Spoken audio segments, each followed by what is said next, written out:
We begin episode 2 with the party starting off on their quest in order to take care of the blue dragon that has been harassing the shipping lanes between Dwarven City in the Qidyrian Empire and Dwarven, which is the dwarven capital to the far east of where everything is. It's a couple of weeks by sail just to get from Hesheba to Dwarven, and the blue dragon in question, a young blue dragon, has been harassing the shipping lanes for a number of months now, to the point that the dwarves have called on their contract with the Empress and have asked for Qidyria to send a force to help clean it up. House Ummo, being well positioned in the suzerain court, is that force that has been sent. And so the party reports to the docks on the same day that they have undergone their test to retrieve the puzzle box, just before dawn, only now the party has been brought on board the decks of the ship as part of the actual crew, serving as the newly appointed coterie of the Empire. The party has not been left without anything. In fact, Joku brings things with them and surprises the party by giving them some magic items to help them with their quest. Let's see how it goes. Liesh will knock on the door and say it's time to get ready to go down to the ship. Well, down we go. Does Espy have Tasha's hideous laughter? Yes, but it only has a range of 30 feet. Yeah. It's just another thing to keep it prone. In the courtyard of the villa, you will be met with Joku and several in an entourage, basically, to walk you through the darkened streets. That sounds like Lead we're the going. way. Joku will accompany the PCs this time, carrying a long, thick bamboo staff with him, rough-hewn on both ends, as well as being flanked by a set of 10 Leonin and Tabaxi house guards, 4 of whom are carrying an ornate wooden chest between them. 2 Tabaxi beholden walk to either side of Joku and the party, carrying torches in the pre-dawn. The journey through the city is uneventful, and at this time of the day, there is not much going on in the streets or homes as you pass to either side of Hesheba on the way to the docks. You smile to yourselves because you can remember just hours ago taking the exact same route to get to the moorings of the Silver Swan, but thankfully this time you all simply march out onto the wharves without pretense. The docks are very busy, however, as more than one sailing vessel is getting ready to make good for the open seas now that the tide has almost risen to full. Once you pass the halfway point of dock number 4, however, there are still no other vessels moored to the pier except for the Silver Swan out in the distance, her rigging and decks now home to the full complement of sailors, finishing the last-minute checks and prep to get underway in the next hour or so. You ascend the scaffolding, and the sailors on duty there seem to look guiltily in your direction before steadfastly ignoring your existence. Joku strides across the gangplank and astride the main decks amidships and motions you to follow him. No sooner than you arrive than Captain Nylasha comes out on deck, followed by a burly-looking female Leonin with reddish fur, a Tabaxi woman with reddish fur wielding a wicked-looking battle-axe, and a human male with a terrible-looking scar that narrowly missed his left eye from scalp to chin. Except for the captain in her thigh-high leather boots, everyone else on board is in bare feet. Major Domo Joku, welcome aboard the Silver Swan, the captain calls out. The crew nearest quiet some and turn to watch the proceedings. Joku gives a perfunctory bow to a subordinate and motions to the guards carrying the chest. They drop it on the deck before him and open its lid, revealing another smaller chest on the inside, along with a formal set of scrolls under ornate seals. The Tabaxi and the crew lift the smaller chest out and put it on the deck as the Leonin pick up one scroll each and approach the captain and the sailors immediately with her, one scroll apiece. The Leonin give a formal bow and hand the scrolls to them each. These are your formal orders, Captain Nylasha. You are to accompany these new bondsmen of House Ummo on their mission to try and kill or otherwise dispatch with the blue dragon which is harrowing the shipping lanes between Hesheba and the Dwarven Vale. Death to the dragon is the preferred result, of course. Joku looks with side-eye at a couple of the party members. Do you have any questions? He asks the captain. The captain receives her scroll and breaks the seal formally, opening it and giving a very cursory glance before replying, "No, all seems in order. As usual, I will bring the bondsmen to their duties, assist them as I may, and then hopefully I will trade in Dwarfhelm at a profit before returning for further instructions. The Swan will be ready to sail with the dawn, as ordered." Joku nods. Good, your operating costs and crew wages are there. Please see that they are distributed upon successful completion of the mission. Joku turns to the party and says, I am further commanded by Purr'tan Meksu to formally recognize you each at this time as the new coterie of House Ummo. He steps to the larger chest and removes 5 black velvet boxes, flat and thin, and hands one to each of you. You will open these now. When you open them, you see inside each of them a silver circlet with 4 aquamarines carved to resemble swimming swans. These are circlets of service and given across the Empire to those groups who are meant to work in concert for the glory of the blood of the Empire. They are given to you now, and you are commanded by the Purr'tan Ummo Meksu to receive and wear them from this point forth. Please don them each now and join hands in a circle around me. Joku takes his chunky bamboo staff and presses a catch on the side, and it splits open lengthwise to reveal a maple wood rod 4 feet in length, thick and inlaid with a pattern of silver swans in flight, climbing up to form the silver head of a swan atop the head of the rod with sapphires for eyes. When Joku reveals the rod, there is a collective gasp from the sailors on board the ship within eyesight, and all motion ceases as the crew, except for the captain, drops to their knees and press their foreheads to the deck as one. Joku smiles and nods to the rod. The rod of command of House Ummo and my official badge of office. With this rod, I am able to allow each of your new magical circlets to function for you as a group. Where the rod of command is, so too is the blood of House Ummo and the eyes of her patron. Join hands around me, and I will activate your circlets now. Will you put on the circlets? Peter puts on his circlet. Question. Did he seem to be picking which box goes to which person? No. Okay, I'll put it on. It's circlet only head. Could it be worn as a bracelet? Only head. Okay, fair enough. I'll put mine on. Is it pretty? Yeah, Well, it's you pretty. can put it on your Sounds- thigh, sounds very probably. pretty. Yeah. I could probably wear it on my upper thigh. Yeah, Jeez. head, please, Joker will say.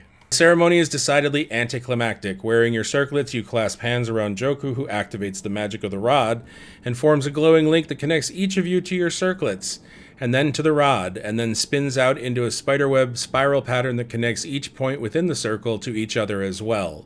There's a soft glow from each of your brows, and you feel after about 10 minutes of this that you are now connected to the circlet, and in strange fashion to each other. Joku gives a sigh as the powers cease and says, "It is done. House Ummo has called a new coterie to service." The sailors leap to their feet and give a rousing cheer, clapping each other on the backs and bowing deeply to each of you in turn before turning back happier now and continuing to get the ship ready to go underway. The captain gives you a deep formal bow as well and nods. Please tell me, Joku, that you're giving them more than just the circlets of service to assist them. Ummo Meksu does realize he's sending them to defeat a dragon, right? Joku smiles and tucks the rod of command back inside the bamboo staff. Of course. He takes an ornate dagger out of the chest and hands it to Vedimus. To everyone else, these are enchanted daggers which will be of use in many ways, I am certain. He hands out a dagger to each of you. Joku retrieves 4 scimitars from the chest as well and hands them to everyone except Peter. These scimitars are basic enchanted blades with a minor bonus to attack and damage. They are better than the enchanted blades you've already received, but you may choose to wield them or not as you wish. He hands a small case to each party member and says this contains 2 potions of superior healing, 40 hit points is each, 1 potion of lightning resistance for facing the blue, and 1 potion of vitality each for recovering from exhaustion after the battle is through. To Peter, he turns and says, "Now, Lord Peter, you will need to determine who best in your group to use this next potion. It is very, very dear, and should not be used lightly. But perhaps you can use it in some way to help bring the blue dragon to the surface instead of facing him at a distance." He hands over a potion vial of crystal filled with a faint white-blue liquid, suspended in the middle of which is a single scale from a silver dragon. This is the potion of Silver Dragon's Majesty. Whoever drinks it will transform into an adult silver dragon for 1 hour. Use it wisely in the coterie. And then finally, this blade is not given to you, but merely lent to you. The Purr'tan Meksu remains the owner of this blade, and he commands you as a fellow paladin of the crown to bear it aloft to wage just war on the enemy of the interests of the Empress, may she live forever. I give to your charge and keeping for this mission alone the scimitar of dragon slaying. This blade is meant for your hands, Peter, and your hands alone. See that you return it and your coterie in one piece. Peter bows deeply, thanking Joku, and says, I will do my best not to fail the Lord's trust. Riss will look sadly at the scimitar and say, I can't use mine. Anybody want another? You got a weapon. It didn't say that you knew how to use it. And now I am commanded to return to the villa to report these items safely discharged. You will also find spending cash in pouches here as well. Any last questions? I don't think so. All right. So we need to figure out the potion of Silver Dragon. Who's going to be least effective in their normal form? Lilo's going to ritual cast detect magic and then follow up, probably with some ritual cast identifies. You got attuned to the Circlet of Service. I think that's the only thing that requires attunement. That's a lot of things. It does a lot of things. Yes, it does. It's kind of like a monk, though. You got to plan your many things that it can do. Joku will ask one more time. Any further questions? I have to get back to the villa. Are these circlets something that we should display openly? The magic of the circlet allows you to display them or not as you feel appropriate. And I'm just asking, are they something that will cause us trouble? Or... Depends on where you display them. What's the etiquette and the propriety? That's what he's getting at. You would really only need to wear them in like a formal audience. And then Joku or another of the servants would basically like let you know that it was time to, please appear with your formal circlet. You'll also have either a belt or a sash, depending on whether you want one or the other. For you, Peter, your belt, actually for Peter and for Espy and for Riss, your belt and sash are a combination of green and blue cloth. Everybody else's is blue. We do need to have a talk at some point in time, Peter. I want to clear up the whole they think we're your master thing. Why? Oh, this is true. He'll get in trouble for whatever I do, so maybe it's not that bad. But you do remember hearing that one of the ways that the elite fighting units of the Qidyrian Empire have managed to dance around the Qidyrian forces is that they tend to use teleport magic and blink-style magic on the battlefield to great effect. And you suspect that it's through these circlets of service. The first mate is the Leonin, the reddish-furred Leonin. Her name is Morocco, and she will bring you down to your quarters. They've basically repurposed the 4 gun deck storage for you and said basically this is where your quarters are. If we get into any naval battles, then pardon the noise from the guns. The party did take some time to discuss amongst themselves their new abilities, their new magic items, and some of the basic strategies that they would follow when it came time to trying to lure the dragon out of the sky. The problem is, though, that in the middle of all of the discussion, there were some unexpected things that began to happen on deck as assassins came on board, looking specifically to interfere with the sailing of this mission to get rid of this blue dragon. Let's see how the party did. Does anybody else hear anything up on the deck? I don't. No, that not worries me. me. We should hear a lot of stuff up on the deck. We should probably go up. Roll Alrighty. initiative. Everybody roll initiative. Lilo, you feel the sense of alarm that something is wrong. Something is wrong. We must go investigate. Do you want to lead the way, Peter? We had this many assassins sneak on our ship? Wow, we're terrible. Who said they snuck? Bamf, bamf, bamf. At which point I will cast Mage Armor. Wow. Okay. At least we aren't out at sea yet. No, you're not. Move up, open the door, and find out what's going on here. Well, I guess that would enter his combat space, and then if I decided to... Yeah, I'll bonus action disengage so I can go there. That'll be my turn. You sure you want to play it that way? You're not taking an action? Get your automatic critical hit? There's a lot of them. Don't give up the chance to hurt one. Also, I don't have the automatic critical hit. I'm actually a scout rogue, not an assassin. I meant to tell you that in the intro thing. Oh. Whoops. That's fine. You still got a dagger of venom, dude. You know. What? And these are enemies of the house, I'm fairly sure. There you go, perfect. Next attack. One miss, one hit. So then my Dread Ambusher gets me 1 extra attack and 1 extra d8 of damage. Do I have to put the sneak attack on me, or do I put it on the target? You put it on yourself. That Then it should then it should automatically have been on. No, it doesn't automatically happen. You have to give yourself the effect. They just hit you. It just hit me. That's no fun. All right, well, I think we're going to deal with him then. Her, actually, but who's counting? All right, so since there's one right next to me... You have yourself targeted, just a warning. Oh, I can't see it because it must be behind the column. Yep. Line of sight. So much fun. Yeah, it's tough to get used to. Adam, just as a reminder, Warcaster lets us cast spells within 5 feet without disadvantage or opportunity attacks, correct? Correct. I think we're just going to go for good old Eldritch Blast, because why not use something new? And that's off to a great start. Excellent. One for fun. Yay!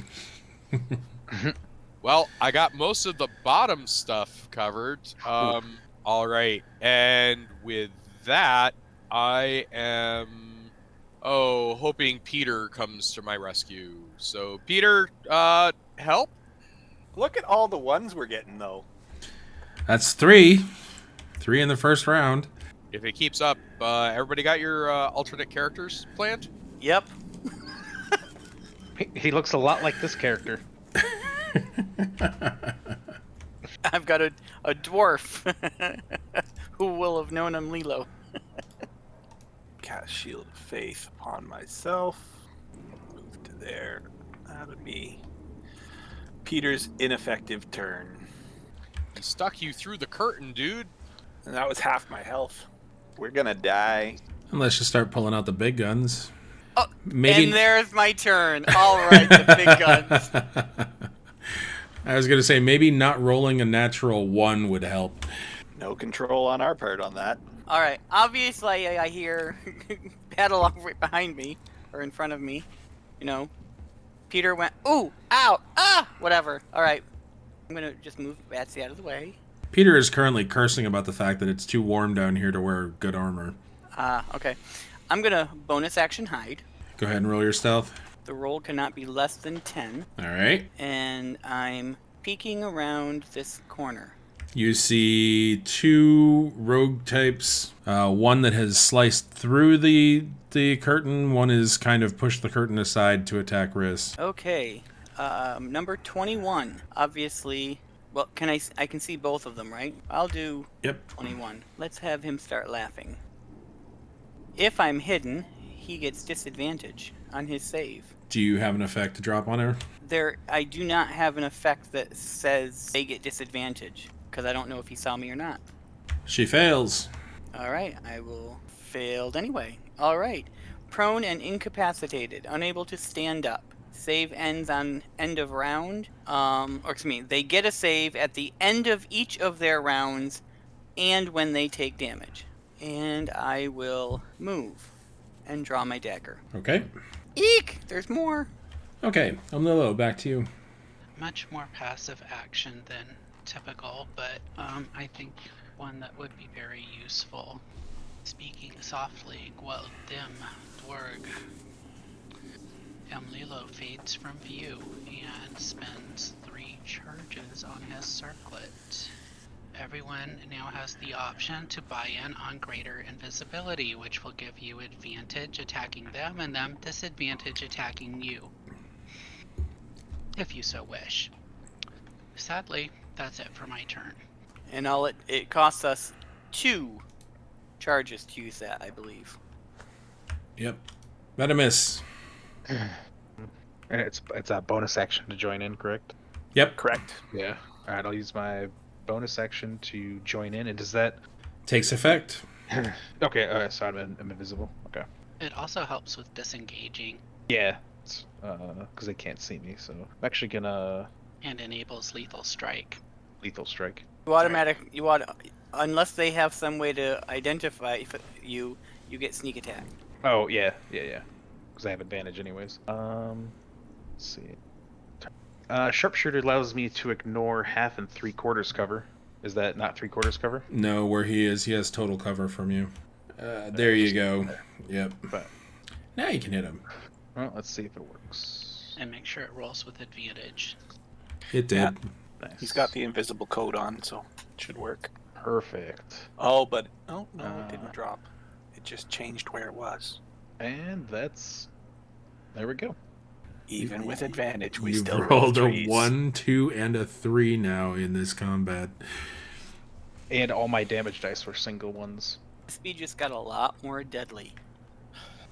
So are the familiars also invisible? Yeah, if you took the ability. Your familiar is affected by whatever affects you. Other than look around, Spencer is doing nothing. Nothing you can see other than what is seen. Now you hear sounds of combat all over the ship. Yeah. All right. Is the curtain kind of sliced enough now that we can see through it? Well, yeah, I mean, you could have pushed it aside. It's, there's panels to it, so it's not like a drape. You've got a lot of invisibles on you. That's what I'm worried about. I will be doing bonus action for invisible, but not until after I shoot. We'll aim down that way. Hey, Riss, there's Hey, no what? there's no reason not to be invisible first because it's greater invisibility. Yeah. It made sense in my head, but, I'm sick, so we're going to try to blast him a couple times. See if it works this time. DC 10, it was. So that's 1 hit. Second blast. Oh, I'm on the wrong one. Sorry. Haha. Alright, so with 3 hits, let's do 3 damage. And that's move bonus action. That's all I can do. Peter! Peter uses his bonus action and 2 charges to become invisible. And I'll spend some charges for some smitey goodness. End of the round, Assassin 21 will try and make another save. All right, I will put that on him. Her. These assassins are all human, by the way. She fails. The resistance. The laughter. That's got to be catching people. Why is somebody laughing during this sneak attack? The laughter's so hideous. SB Sylvanesti. SB begins by opting into the ability. She will go invisible, and then she will take a 5-foot step to her left. I'm going to attack whoever is in front of me. Number 3. Yeah, that's a hit. Yeah, but the dagger didn't... Oh, I didn't change the dagger. Remember that you get your sneak attack damage because you're invisible. Oh, yep. Where? There we go. But wait, there's more. Sonic boom! Booming blade. Okay. And I will move. That's it. You will, huh? Master Uh-huh. Thief number 10. Uh-huh. Can see an invisible creature. It's called Blind Sight, yeah. Oh! Rude. Even with disadvantage, it hits you. Well, it's not like I have magical armor or anything. Is there anything I can do as a reaction? Yes. Half damage. I will take half damage. Alright, so give yourself back 12. Done. Turn over. And now he'll take his turn. Instead, the thief will reach into his pouch and toss forward a handful of flour into the air, creating a 10 by 10 cube in which invisible creatures are outlined. This guy will take his 2 attacks. Critical hit. Plus 8 more on Assassin 19. And he will get another attack. Don't worry, Peter. We'll be invisible again soon. A shimmering lance of psychic power comes out of my forehead with blue fire around it. And, okay, sending you a saving throw. He succeeds. Okay, well, you'll take half damage, but you are not incapacitated, sadly. Venomous. Alright, I'm gonna move 10 feet to my right here, and I'm gonna shoot the same thief here, number 32, with my longbow. You cannot see the Thief 32. He's behind a wall too much. A wall? That's a wall. Oh, is it? Oh, it's it's Master Thief number 3.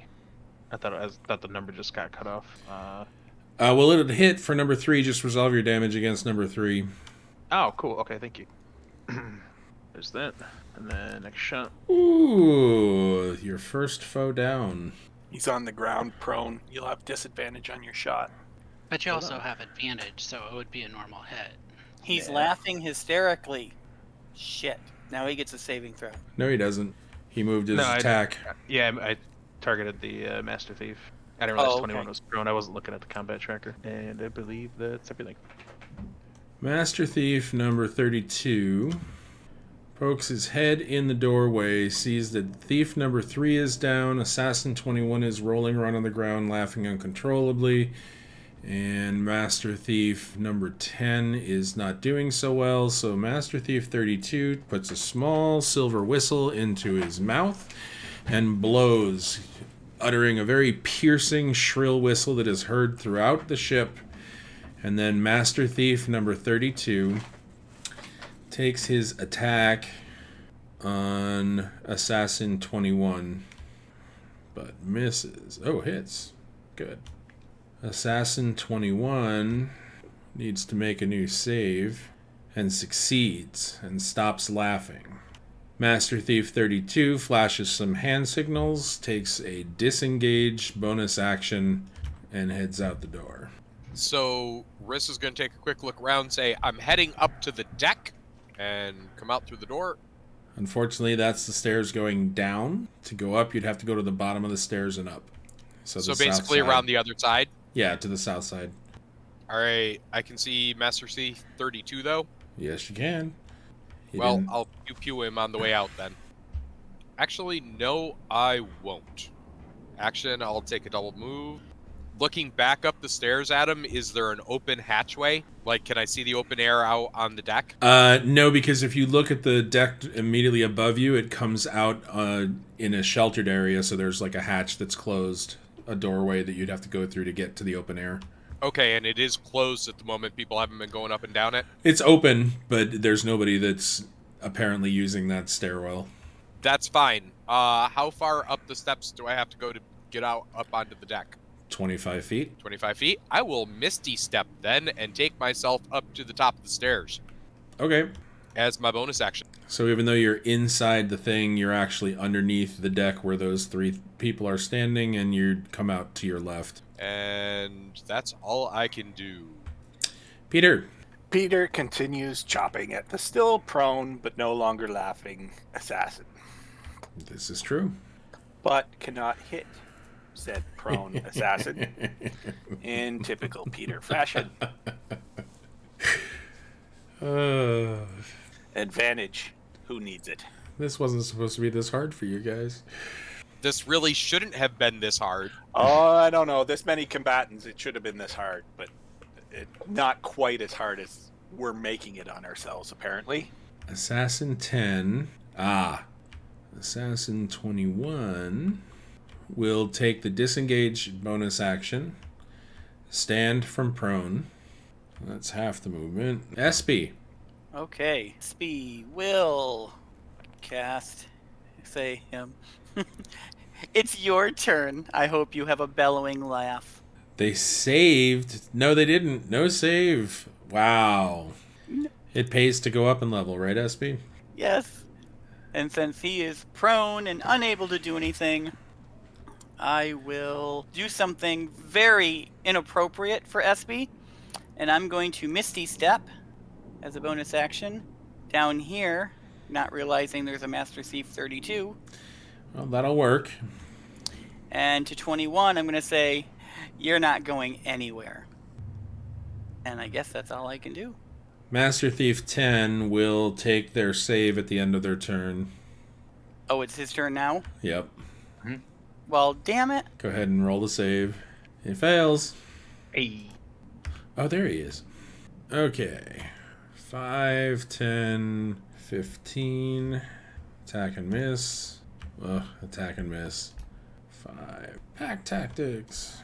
Attack and miss. But at least we do it as a pack. There we go. Batsy. I think the game is giving sympathy to your side. Is now invisible. I will be soon.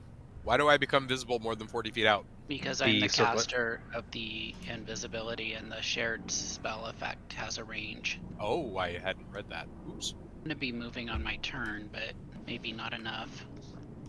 Be nice if it had like a single lingering round. I'm Lilo. Sengender Stroll.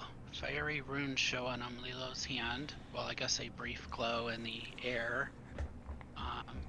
As bolts of fire leap out. I will be burning a 6th level spell slot, which will give me 7 bolts. To start with Assassin 21.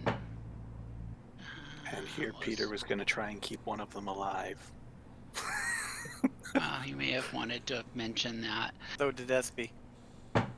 That's a hit. 1. And that's a dead. That's a hit. That's another hit. Ooh. 4. Ooh. That's a crit. 5.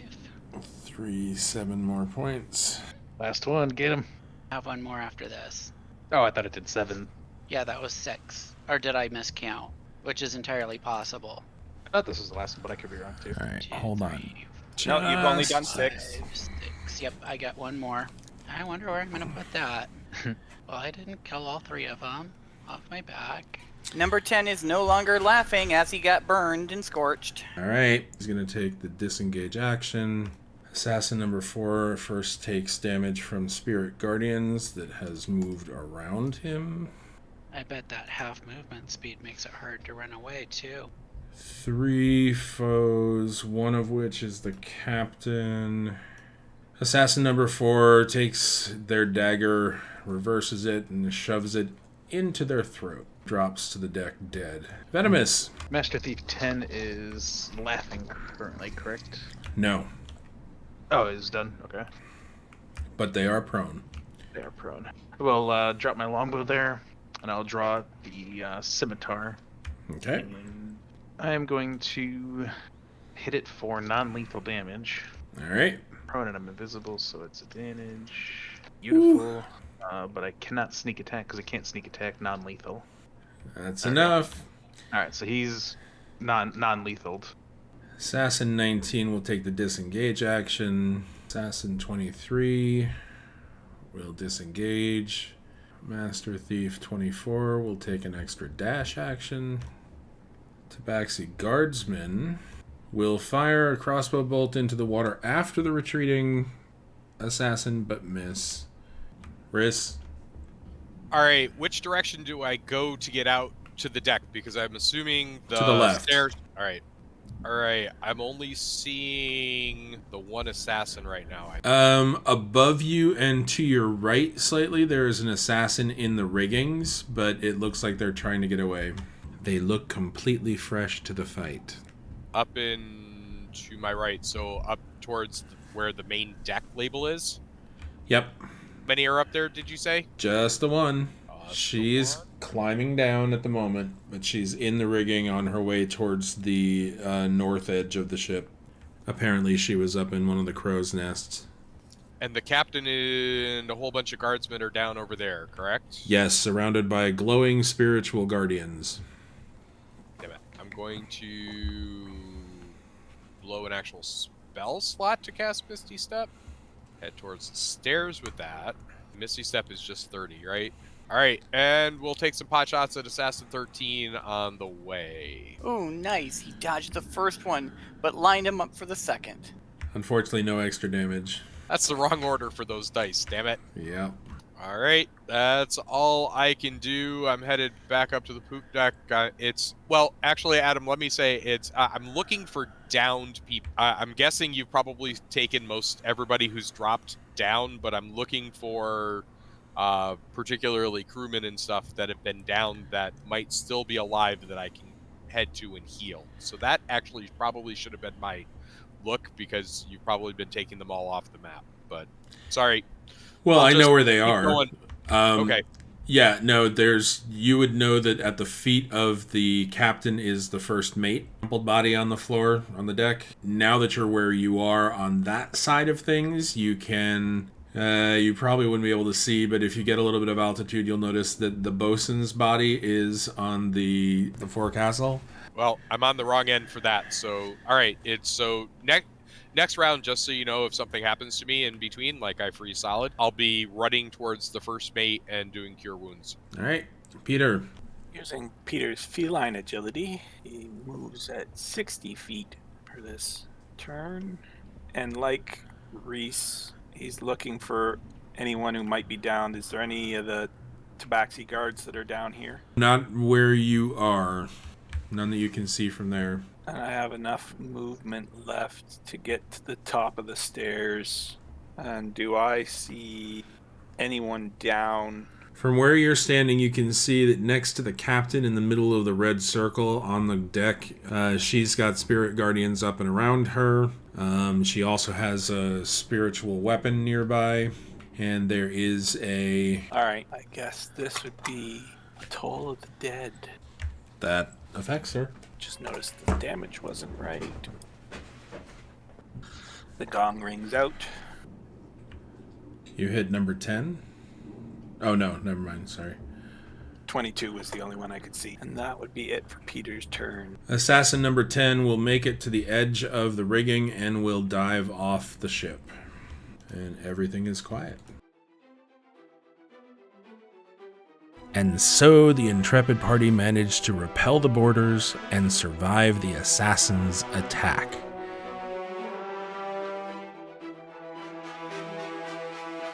They got underway to continue their quest in finding and dealing with the young blue dragon that was terrorizing the shipping lanes. They handed off the prisoners that they had managed to take in battle to other members of House Ummo who were waiting on the docks nearby, so that the ship could move forward without losing the window of opportunity afforded by time and tide, which of course waits for no one. Stay tuned, because skill challenges come up again in part 2 of episode 2, Dragon Bait.